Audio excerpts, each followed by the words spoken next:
Rabbil Alamin. Berselawat kita kepada Rasulullah sallallahu alaihi wasallam biqaulin Allahumma shalli ala sayyidina Muhammad wa ala ali sayyidina Muhammad. Assalamualaikum ya Rasulullah. Bapak Ibu jamaah salat waktu zuhur yang dimuliakan oleh Allah Subhanahu wa taala. Mari kita mulai ta'lim kita dengan membacakan Ummul Quran. Ala hazihi niyah wa kulli niyatin shalihah bi qira'atil Fatihah.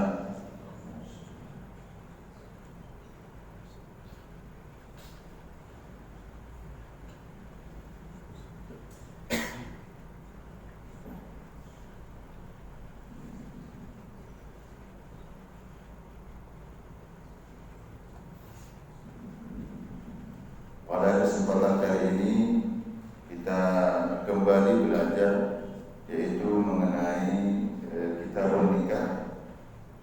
Tepatnya pada kesempatan kali ini kita akan pelajari yaitu mengenai pergaulan baik antara suami istri.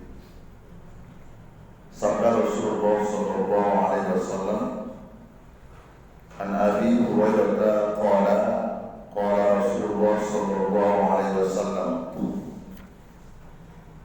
akmalul mu'minina imanan ahsanuhum khuluqan wa khiyarukum linisaihim. Rasulullah sallallahu alaihi wasallam telah memberikan pelajaran dan Rasulullah sallallahu alaihi wasallam bersabda, mukmin yang sempurna imannya ialah yang paling baik kepribadiannya, yang paling baik akhlaknya. Dan sebaik-baik pribadi ialah orang yang paling baik terhadap istri-istrinya. Rawahu Ahmad wa Tirmizi. Dari hadis ini pelajaran yang bisa kita ambil, pertama, menentukan baik seseorang di mata keluarganya itu tidak diukur dari hablum minallah, hubungan dia kepada Allah dalam bentuk sholat, dalam bentuk puasa.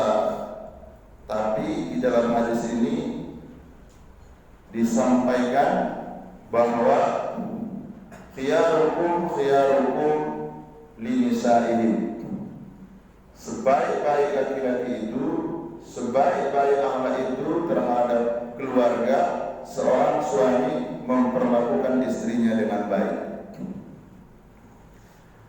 Nah, ini harus timbal balik.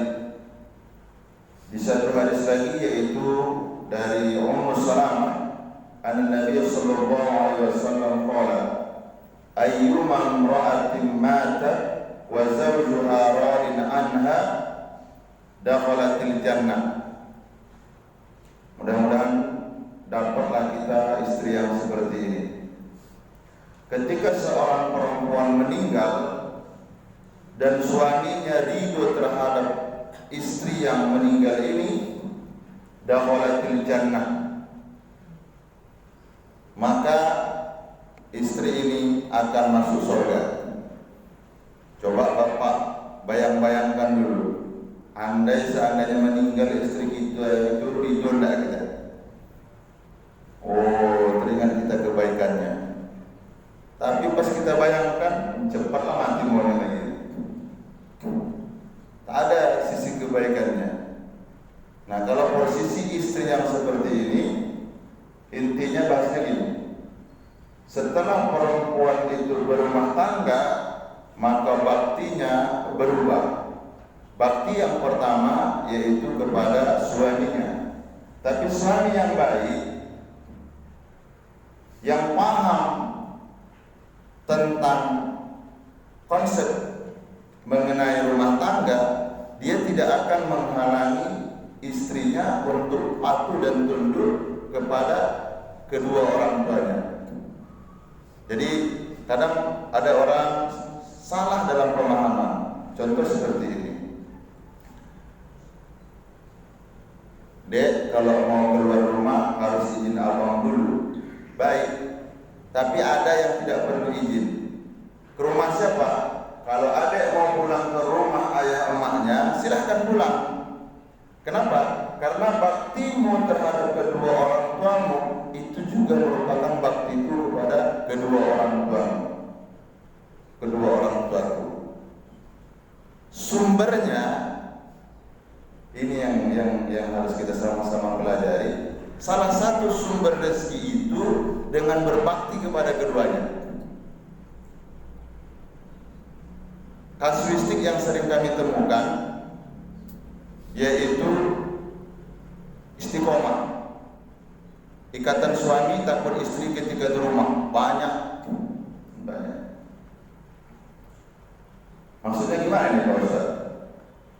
Emaknya nelpon, nah mak sakit nih. Kenapa mak? Berobat lah mak. Nah itulah masalahnya kata mama. Ya udah mak. Bentar ya mak ya. Nanti aku transfer. Aku tanya istriku dulu ya. Ayolah. Ini yang nggak masuk ini. Kenapa? Seorang suami ketika dia sudah penuhi, nanti kita pelajari ada 5 item yang sudah kita penuhi, itu kita tidak perlu izin sama istri kita. Dan istri yang tak paham ini kadang mau tahu aja dia. Bang, mana bang penghasilan bang? Arwah mau ngirim ke mama? Iya, nggak boleh. Ini nggak baik. Jadi ketika kita sudah memberikan nafkah secara zahir maupun batin, tidak ada peraturannya, kita harus minta izin kepada istri kita untuk memberikan nafkah kepada ayah emak kita. Kalau bapak ibu di sini, bapak-bapak yang hadir di sini makan enak di sini, tapi ayah emaknya tak makan enak, kita itu belum termasuk anak yang baik. Belum termasuk anak yang baik. Dan tidak ada izin istri harus memperbolehkan. Tidak perlu kita meminta pertimbangan istri. Nah, caranya bagaimana? Sepakati saja. Setiap bulan kita harus memberi kepada kedua orang tua. Tidak dibedakan antara orang tua sama mertua. Silakan saja perlakukan. Hadis yang ketiga, an Abi Hurairah qala Nabi sallallahu alaihi wasallam. Ini yang sering dipelesetkan orang. Idza da'a ar-rajulu imra'atahu ila firasihi fa'abat an taji'a fabata ghadbana 'alaiha la'anatha malaikatu hatta tusbiha. Kalau seorang suami mengajak istrinya untuk melakukan hubungan badan, tapi istrinya abad, enggan, dan suaminya itu sampai marah, kesal, la'anat hal malaikah, maka Allah akan melaknat istri yang mempunyai perilaku seperti itu sampai subuhnya. Ketika dipahami hadis ini secara tekstual, ini senjata untuk suami. Kalau misalnya seseorang membina rumah tangga, punya anak 3, tidak disiapkan di sana pembantu, sementara semuanya harus dikerjakan istrinya, mencuci baju istrinya, memasak istrinya, dengan sepenat-penat itu, kondisi badannya kurang fit, diajak seperti itu dia enggan. Oh, itu bukan lagi istri yang tidak mempunyai etika, justru suami. Lihat Rasulullah itu ketika dia di Madinah ada pembantunya. Siapa pembantunya? Anas bin Malik. Bagaimana kondisi rumah tangga Rasulullah itu? 10 tahun Anas bin Malik bersama Rasulullah, dia belum pernah mendengar satu sendok yang jatuh karena marah. Belum pernah. Jadi kita terkadang meminta servis yang lebih lebih dari istri kita, tapi kita tidak fasilitasi, siapkan pembantu. Mohon maaf, kalau Allah saja sudah memberikan dispensasi khusus bagi perempuan tidak boleh sholat. Kalau dia lagi halangan, tak usah sholat seminggu, tak usah sholat setengah bulan. Kondisi-kondisi seperti itu kita masih berikan dia beban yang tidak sesuai dengan porsinya. Ini bagaimana? Allah saja sudah memberikan dispensasi keringanan untuk tidak melaksanakan yang fardu yaitu sholat, jangan lagi ditambah. Intinya dari apa yang sama kita pelajari ini saling mengisi, saling mengisi. Jangan nanti karena sudah dibantu, suami sudah mencuci pakaian, menjemur, istrinya main game online deh. Bang, itu bang, itu kotor tuh bang, itu anak tuh bang. Oh, itu tidak bagus juga itu. Artinya kondisional.